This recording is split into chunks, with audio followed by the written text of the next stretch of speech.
I don't do any of this. I just sit in front of the microphone, do my talking, and then Logan does the rest. And now Jason does the rest, and I can do other businessy things.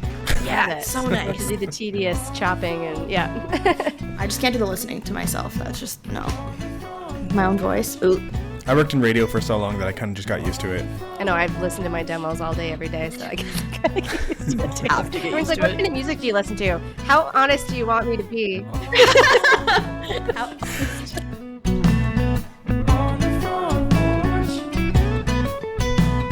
Hello everyone, welcome to another episode of On The Porch with Front Porch Music with your hosts, me, Logan Miller, and Jenna Weiser. Today we talked to Canadian country artist Mallory Johnson.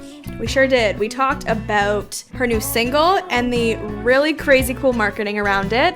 If you haven't checked out the latest by Mallory Johnson, it's called Married. You're missing out. Go do that. We talked about the love and support of her home province of Newfoundland. We talked about how she connected with Sammy Kershaw and a lot about her new music that's coming out. Also, she is one of the top 8 finalists for Top of the Country. And we talked about that experience a little bit too. Yeah, it was a really great conversation. We got to know her quite a bit more. So enjoy our conversation with Mallory Johnson.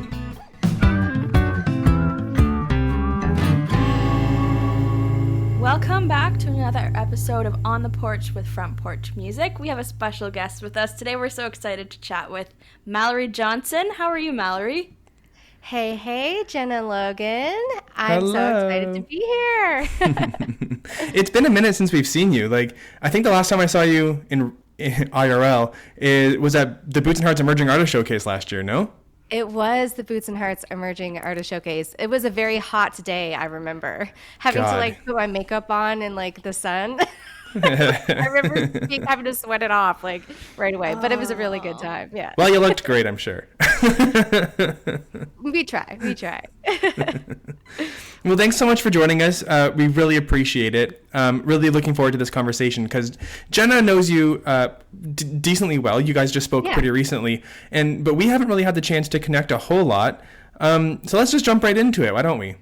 Let's do it. Why don't you tell me a bit about who you are? Where are you from?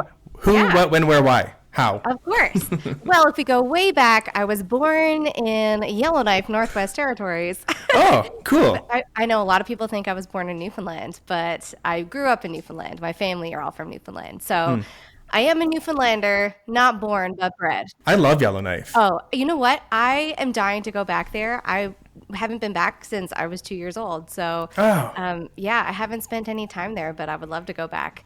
Well, fun fact for everyone listening, I'm already derailing this. I was in Yellowknife for visiting a friend once, and I went in the summertime, but it was the perfect summer weather. So anyone who likes summer, likes to go to the beach, go to Yellowknife during the summer. Maybe not in the winter because that would be cold. Plug. I love that. Yeah. I'm dying to find a reason to go back. So, raised in Newfoundland. I grew up around a lot of Celtic music, of course, being from Newfoundland, all the Scottish and the Irish influence there. I was in a family band, a Celtic traditional Irish family band, and we recorded 4 albums. We toured the country, we toured Scotland. So I did that from when I was 11 till 16, 17.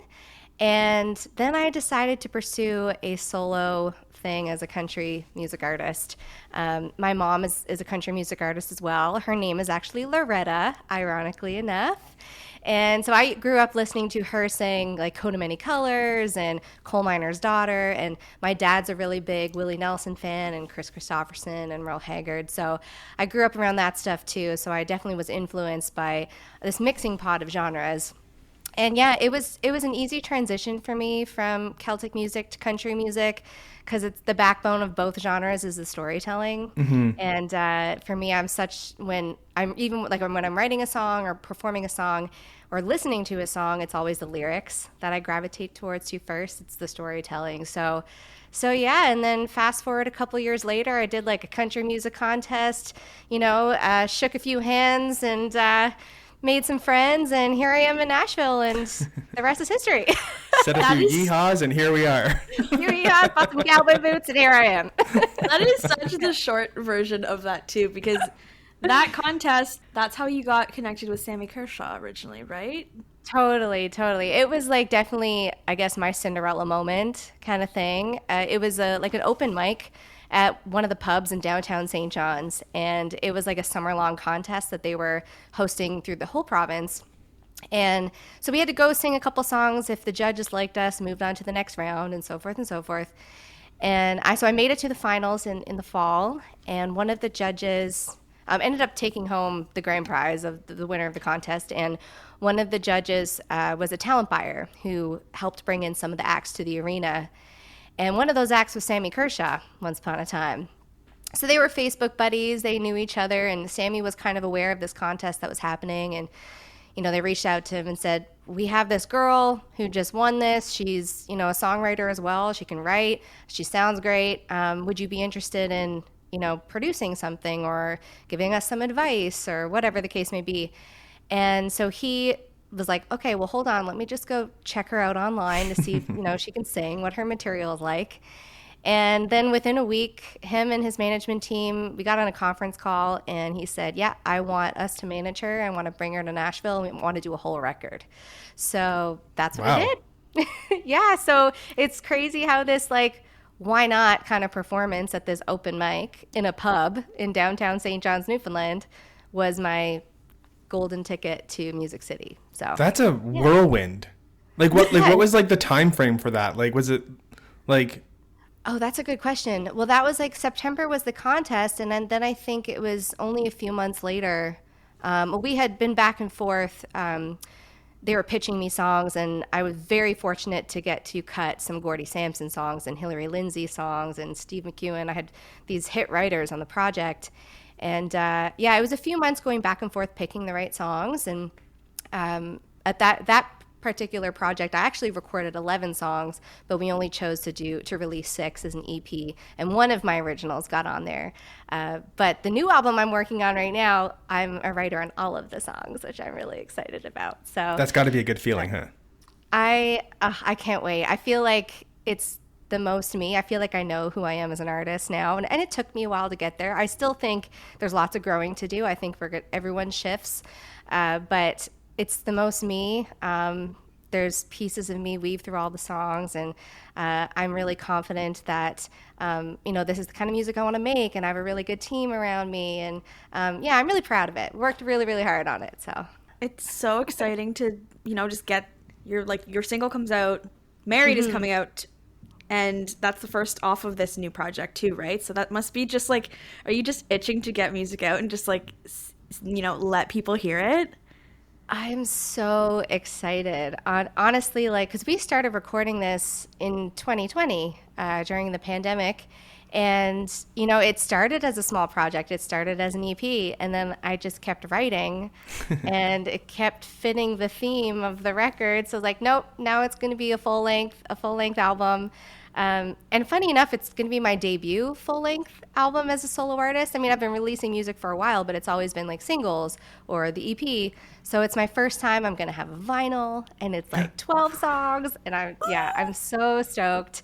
And Married, I think, is a really fun, really good introduction to the record. It's actually technically the third single from the album, because we put Drunk, Fine, Sober, Heart and Hungover on it. And they were previous singles. But we released those in 2019. So this is the first song with Kent Wells producing it as well from this project. So yeah, I'm pumped. I love that. I never got my wedding invite. What the heck? Oh, see, it was a small wedding because of COVID. So but it was mail. Got lots in the mail. But no, actually, we did send out save the dates to radio and social media, so that was fun to kind of play off of that. Honestly, Jen and I were talking about this 2 weeks ago or something. Yeah. And I am a fan. I'm a marketer first. I'm a big fan of just good branding, and the brand around this single Married is seamless. It's so good. It's I was like, Jenna, what do you mean she's married? No, not married. What? And then and then she told me you sent wedding invitations to radio, and I died. We ended up doing I was going to do physical save the dates, but then you run into the issues of them not getting it before it's technically sent to radio and all this stuff. So we just did a digital save the date. Save the trees anyways. Okay, that's how we do it these days. Anybody getting married, don't print that shit. Yeah. But let's take a step back and explain to those listening what that actually means, like sending that kind of thing to radio. So tell us about the song, and then we can kind of say what you did with like the promotion of it. Of course. So Married is very much my story. It's about all those single people people get stuck at the singles table that maybe just want the party but not the commitment. So I'm the kind of person that, I'm in my early 30s, let's be honest, and all my friends are married or getting married or having kids, doing all the things, which is beautiful and amazing and so wonderful. And I have a few bridesmaids dresses hanging in my closet, taking up space. I still have bachelorette decorations in my closet that I'm actually going to put up for the release party of this song. So I get to recycle them. I've said a few speeches, sang a few people down the aisle. And as fun as that is, I sometimes fantasize about what that would be like if I was the one wearing white. Like, it's such a beautiful day, getting to walk down the aisle and have that moment. Everyone's there to celebrate you and celebrate the love that you found and to cater to you. If something goes wrong, it's not your problem, it's everybody else's. And, to have those cliche moments on Instagram with me and my diamond ring with my latte, be like, hey, just go to Starbucks while I hold my engagement ring. So, I kind of fantasize about having all of those really cool moments, but I don't have that person, so it's kind of hard to visualize the husband part of it. So I just wanted to write a singles anthem for the people who might want the wedding, but not the marriage. They just want the party. And because why not? Why not celebrate being single? I mean, why not wear a white dress and celebrate love and not have to worry about it the next day? So I kind of took this idea into a write with Patricia Conroy and Jason Blaine. And it was the first time I'd ever wrote with them. And so the pressure I put on myself, because, it's Patricia and Jason, they're amazing hit writers. They're so good at what they do. And I wanted to make a good first impression. So I was like, okay, I'm going to take this in. I don't know how they're going to take it, but I want the wedding, but I don't want to get married. And what was funny is that both Jason and Patricia are very happily married. They were very much on board. So we had a lot of laughs. It's super cheeky. It's super sassy. It's a wedding song for the singles. Just trying to make everyone feel included. And so the branding around that is everything that you've put out has been you in a white dress, looking like you're married or about to get married, or like it is your wedding day. So just the fact to package all that together and physically make the release the wedding day, amazing. I love it. Thank you. Where did that did that idea come out of the write? Or did you kind of have it all along, or was it just kind of something that kind of popped up? No, that was after the song was written and took it into the studio, and Kent loved it and we did the whole production. Then I really enjoy the creative part of the marketing and all that too.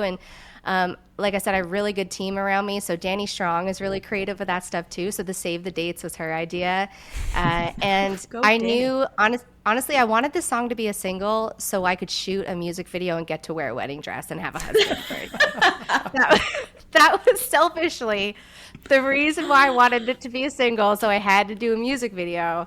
And I had a wedding. Apart from the legalities and maybe the catering, I threw a wedding over 2 days.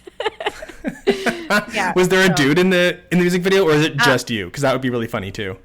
No, I had a whole bridal party. I had 3 bridesmaids, 3 groomsmen. I had a groom.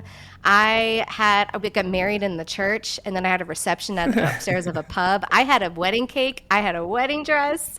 It was pops lots of champagne. That must have been the most fun.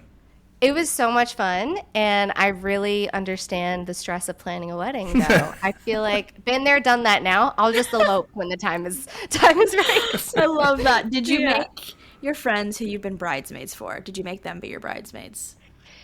Well, they are all of my friends, but for this particular video, there was a lot of feature moments for the bridal party, so they are all actors as well. Gotcha.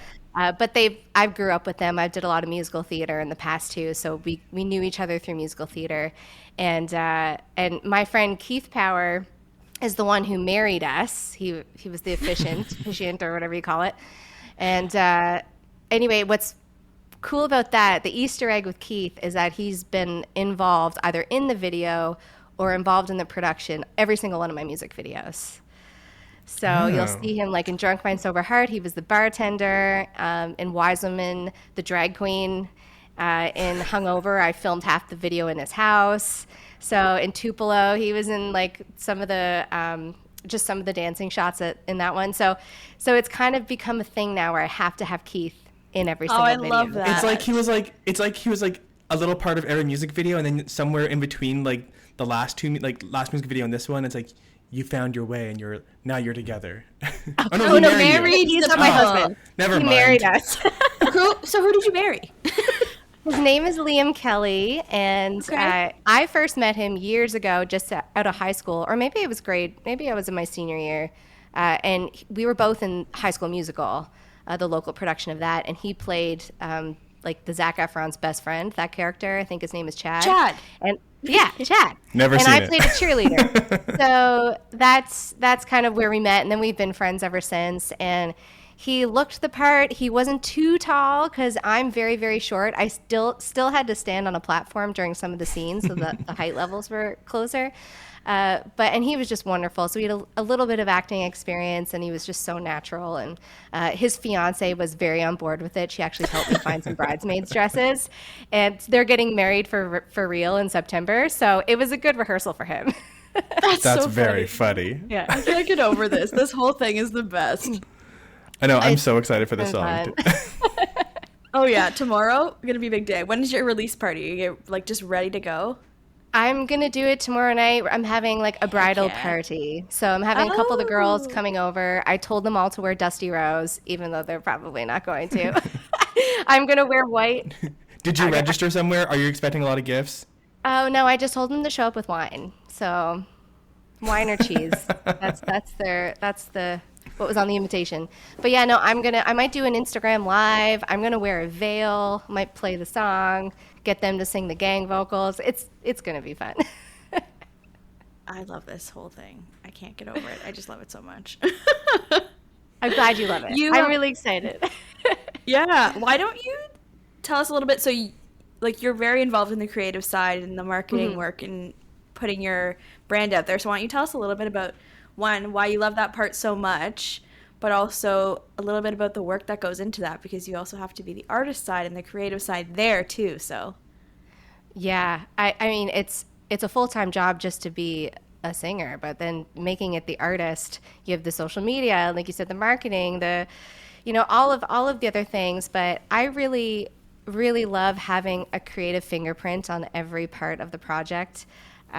I feel like at the back end of a project, you just feel like, okay, I was a part of this. I did this. I had a say in this. And, the song is one thing, but you need all the other pieces to fall into place too, to really make it this beautiful piece of art. And I'm not saying I do that on my own. I have the most, like I said, again, the most wonderful team. I have Alicia Matthews, who's like running this whole digital marketing campaign, and she's texting me every day being like, you need to do this reel, you need to do this TikTok, what about this? What do we need to do here? And she's absolutely amazing. And then Danny Strong, of course, running the radio campaigns. And then I have Jess Aguirre, who's, oh my gosh, the most amazing publicist. I love her so much. And of course, my management and producer, and my sync. So everyone who's like, and my brother, videographer, who does all that stuff for me. And it's definitely a village. And yeah, everyone has just been putting 110% in, even down like to the artwork and the photography. I had Joanna Howard with Small Dog Design. And she just like, I told her kind of my vision of what I wanted for the cover art. I was like, I want it to be retro, mixed with like Casey Musgrave's pageant material, mixed with like a little bit of sass and sultry, and she just nailed it, like absolutely nailed it. So, I like kind of being involved in all of those discussions and kind of getting to, this is what I envision, and then these people actually bring it to life and have that follow through. And I'm like, yeah. So, yeah. I'm really excited for everyone to kind of see it all come together. So That is so fun. That's not the only exciting thing you have going on over the next little while. You are in the top 8 for the Sirius XM Top of the Country this year. Thank you. That's a huge deal. It's a huge deal. I've been wanting to be a part of that program before it became that program, when it was back the Discovery Artist Program with CCMA. And I feel like it came at the best time, working on this new music and this, ironically, I knew I had Married coming out, but I was like, I got to go in and do a song. I can't do Married because that's going to be out before the single. What am I going to do? I'll do the B-side. I'll do a song called The Wedding Band. So it was like this sad girl kind of wedding song. So it all just kind of fit in so perfectly, and I'm so grateful to be. It's basically the biggest emerging artist program a country artist in Canada can be involved in, and they've been so good to us, Sirius XM and CCMA. Just getting to have that kind of exposure and that kind of mentorship and that support. And all the artists are fantastic. I love seeing the talent from coast to coast. And I have friends in the contest too, which is really cool. And I'm excited to see what happens. I'm thankful to be in the top 8. I think any one of us, is deserving of the top 3. I'm going to CCMAs anyway, regardless if I get through or not. See you there. So it's awesome. I'm really, really excited about it. On that note, we were saying the same thing. We were like, sometimes you can pick, who do you think's gonna, make the next round or the next cut of something. And Logan and I were like, we can't play this draft game with this, top 8. That doesn't work. We don't know. It's so good. There's just too many talented people, Yeah. One of our favorite things to do is to, try and guess who it's going to be. And we couldn't. We both had different guesses. And we're just like, I don't know. It changes all the time. We're just but really, who for cares? everybody, honestly. They're all, everyone's fantastic. It doesn't matter. Exactly. I have friends too. It's like, oh, Mal, we're voting for you today. We're going to go vote for Shantea tomorrow. And everyone's flipping over the votes. I'm like, you can vote for all of us at the same time. I was just going to say that. I literally just 8 every day. Yeah. Yeah. It doesn't change the stats. Can we do a tie? Every day. Yeah. We have an 8-way tie. Yeah. Could you imagine? Well, it's been fun. What's that experience been so far? Obviously, I feel like the first step is obviously submitting your application. And then when you find out, what's the next, do you get thrown on a plane and you're shooting a video today, or how's that work? Yeah, it was actually thrown on a plane. Pretty much. No, it was very fast paced. So basically any artist could submit through the Sirius XM Top of the Country website. You just submit a live performance video or a full production music video. And anyway, so they Sirius XM chooses 8. And so they called us, and I actually was in a writing session with Matt Martin and Tegan Geis. And anyway, we were in the middle of the session. I was like, Toronto. I was like, who's calling me from Toronto? Yeah. And I was like, oh, it could be Sirius XM. So I was like, guys, I just need to go take this real quick. And it was Nicole. And she was like, hey, I just wanted to let you know you're one of our top 8. And I was like, and then, of course, Matt and Tegan were like, what's going on? So I filled them in, and Tegan actually had a bottle of rosé Prosecco in the fridge, so we just stopped writing and then just celebrated. We went out that The emergency night. Prosecco. Yeah, the emergency Prosecco. Actually, it was funny because it just turned into a huge party because Shantea obviously found out that same night that she got it.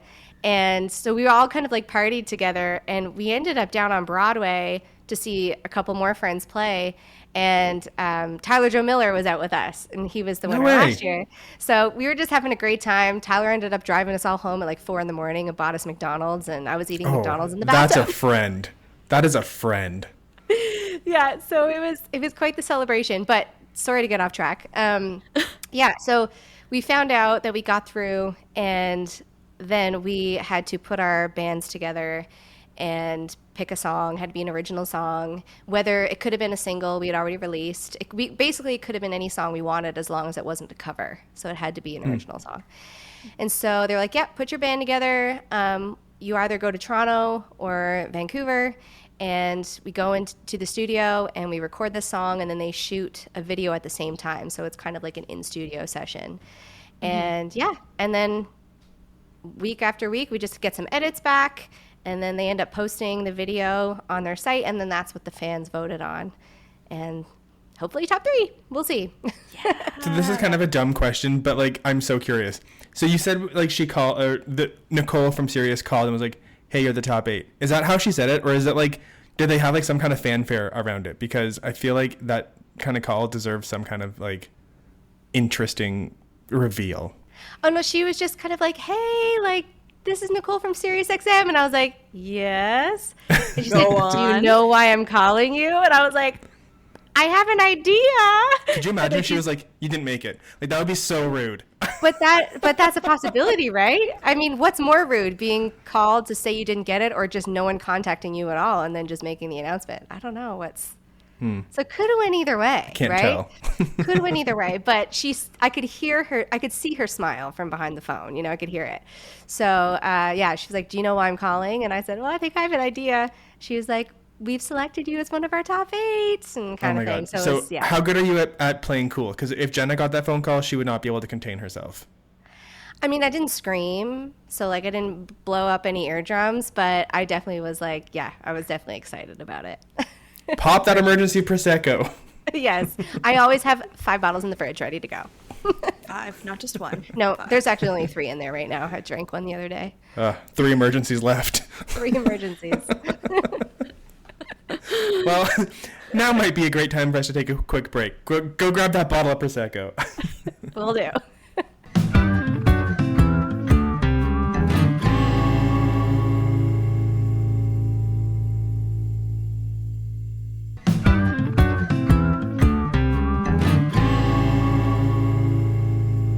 And we're back. Thanks so much for coming back to join us. We're here with Mallory Johnson. We're talking everything about her new music, and let's keep going.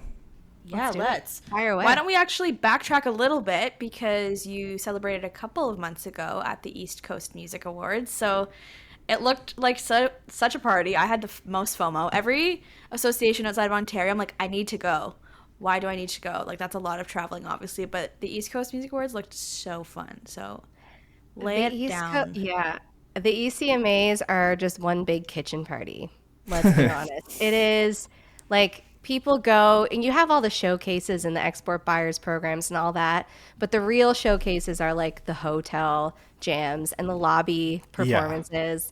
And it's that kind of atmosphere, and it's fiddles and accordions and mandolins. Everyone just, it's like you're in Ireland and you go to Temple Bar and you just walk into a pub and everyone has their instruments and they sit down right where they are and just jam. Because the East Coast music, like the ECMA, is all genres, right? It is all genre. So it's just like a party, like, oh yeah, that would be fun.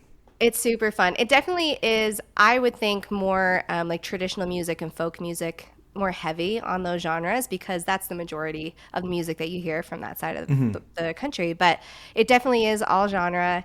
And the ECMAs this year were so much fun. It was the first time in a couple years we did it in person. So we got to experience all the parties and getting together, and the big award show and the red carpets. It felt back to normal, which was so much fun. And we were up for a few awards this year, and we took home all the awards we were nominated for. Woo! So yeah, it was a big party. Congrats. Thank you. Myself and Twin Kennedy were up for, and my brother actually, because my brother directed the video, we were up for Fans Choice Video of the Year for Wise Woman. And so we took that home, and I was up for Artist Innovator of the Year with my involvement with the Wise Woman, the show, because we were celebrating women, not just all over Canada, but I also went back to Newfoundland and did an in-person Wise Woman show as well with some of the East Coast artists. And it was really cool to get recognition for that. And my brother took home Video Director of the Year for Wise Woman. So Mother's Day was actually the industry awards when we took home 2 of the 3. So it was a good Mother's Day. She was a proud mama bear that her kids took home some hardware. Oh, I love that. Yeah, so it was really fun, and my godfather got to be there, and my uncle Gord, who was in my family band years ago, he got to go. And it was a party, and it was nice to see everybody and just celebrate all of the awesome music on the East Coast. How cool is it to do this stuff with your family still, too? Like, are you and your brother so tight? Oh, we are. It's this kind of thing where, like, I don't really want anybody else to shoot a video for me because he already knows my good side. And like when we were shooting this video for Married, I have I kind of have like a double chin, especially when I sing. And so there would be moments where he'd be like, Mallory, you look like a turtle, your chin is showing. And like just say that in front of everybody. And like I didn't care because I was like, only family and close friends can do that. Like some other video producer or video like director could not tell you that. Yeah, well, because I would have went back and looked at the footage and hated everything if he just didn't come out and be like, do something different. Like you are please. like he would just say turtle. Oh my gosh. Also, so funny you trust him enough, and he's gonna do you right and not wrong. Because like my brothers would be like, you look bad, I'm gonna let you. Like they would. No, well, because he knows his life will be harder on the editing side if I don't like You're the right. shots. So You're right. He's definitely very calm, cool, and collected when I'm kind of the opposite sometimes during the shoots. No, he's so amazing and he's so talented at what he does, and we're definitely an artsy family. My mom too. Whenever my mom is in the audience at one of my shows, I bring her up on stage and we do Coat of Many Colors together. And she always steals the show, which is fine. No, it's good. It's special, and I definitely feel like, especially I keep talking about the music videos, but the music videos are always so important to me when it comes to my music because I do film them at home for the most part, and so I get to like include a lot of people that I really love in the videos. I get to include my friends, get to include my families, and then it turns into this like keepsake. It's not just a marketing tool. It's like, no, here's this really special moment like of me and my best girlfriends like out at a party, or here's me getting married. Here's a picture of me in a wedding dress with my mom. Who knows if that's going to happen in real life, but I have proof that at least I'm in a wedding dress picture with my mom. So yeah, so I get to celebrate those moments with people that I love. So that's cool. Oh, it becomes like this little time capsule too. It's like exactly. Yeah, I love that. That's so cute. Speaking of, getting to do this with the people that you love, being from such a musical family, of like a family who has done music for presumably their whole lives, were they still like super supportive of you going out and pursuing this as a solo artist? Yeah, 100%. My family are the biggest supporters that I have. And when we left the family Celtic band, my uncle and my cousin moved to Alberta. So physically, it was really difficult to be touring as a family band. But I mean, we still have reunions. Every summer we'll play a folk festival or that kind of thing. And I definitely think we'll have like reunion type shows moving forward. And my uncle Gordon is still very much involved. And like, I'll call him up and be like, hey, is this a good deal for this venue I'm trying to book? Can you help me out with this? Or like, can you send me the contact for this? Like, so we very much are sounding boards for each other. And my dad is such a big music fan too. So yeah, they've always been very supportive. I did have to get an education first before they would agree to let me go to Nashville. So, and I was on board with that too. And I think because education is so important and it's something you can't lose. And I think having a degree like that helped me as a songwriter. It helped me as a performer. So I'm definitely thankful for that. And I think, it's definitely helped me grow as a writer and an artist, and just be better. Can we make Logan guess what your degree is in? Oh, this is not a fun game. It's kind of fun. I just started sweating. I started doing one thing and then I switched, and I haven't. Oh well, really this is I'm being set up for failure here. I mean, but you kind of okay. What school did you go to? I went to Memorial University of Newfoundland. I don't know why that's helpful for me. That's really not. Okay, you went to school for. Did you do like a major and a minor? No, I mainly did like a major, and then it became a focus area. Okay, so you went to school for biology, and then you decided, no, that's not for me, and then you went to psychology. You know what? That's a really good guess. I started with biochem nutrition. He said biology. I was like, wait a minute, that's close. Yeah. I love science. Well, that's not true. Oh my God, I just need to take a victory lap here. That's funny. I was like a science math nerd. Although I hated chemistry and I really hated physics. I just loved the forensics and the biology and the psychology and that stuff. And then I wasn't really passionate about like doing the nutritionist kind of route, and I would have had to move to a different province. And I was like, no, I'm going to do music. So I'm not going to do that. So then I switched to primary elementary education. Oh, interesting. I haven't stepped in the classroom since that internship. You're in the classroom of life. Yeah, although I did teach music for 5 years. I taught music in a go. private music school. Yeah, so I kind of used it. That's funny. So how did that, like, education, because you said like, going to school helped you be a better songwriter and performer. How did that happen? Like, how did that make you better at songwriting and performing? Well, songwriting, the writing papers, the papers upon papers upon papers, all the grammar and all that kind of stuff. And writing lesson plans was another big one with the education program.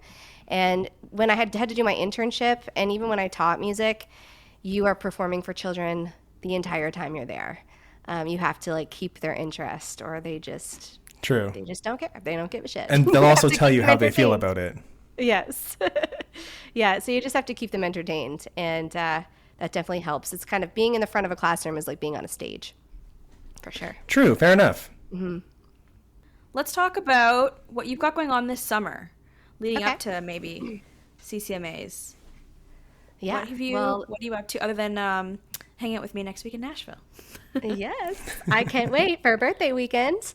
Yeah, so apart from hanging out with you in Nashville, well, if Top of the Country goes the way I'd like it to, fingers crossed, there might be some cool opportunities this summer with that. Maybe a big festival, maybe some mentorship program opportunities, that kind of thing.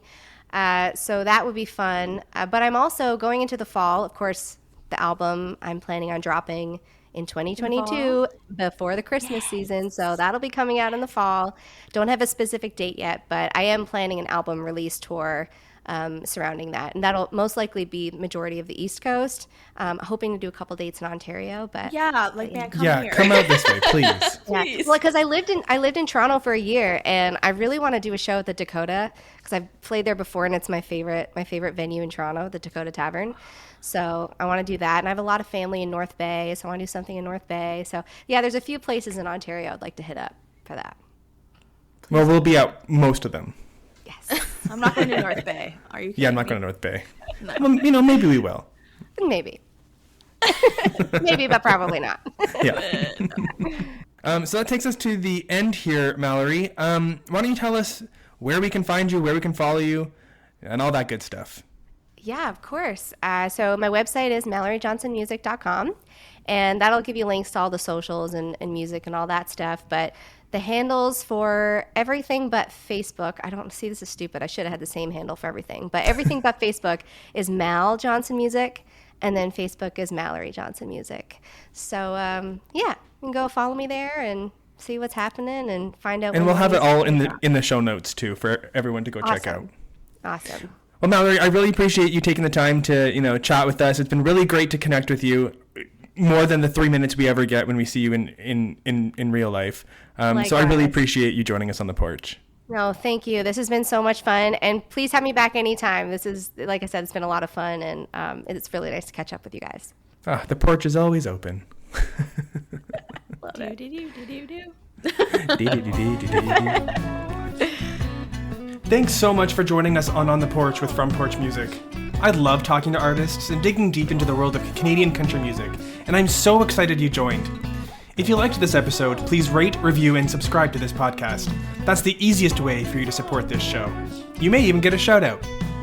So we'll see you in a couple weeks next time on The Porch. On The Porch with Front Porch Music is hosted by me, Logan Miller, and Jenna Weiser. The theme song was written, produced, and performed by Owen Wrigley.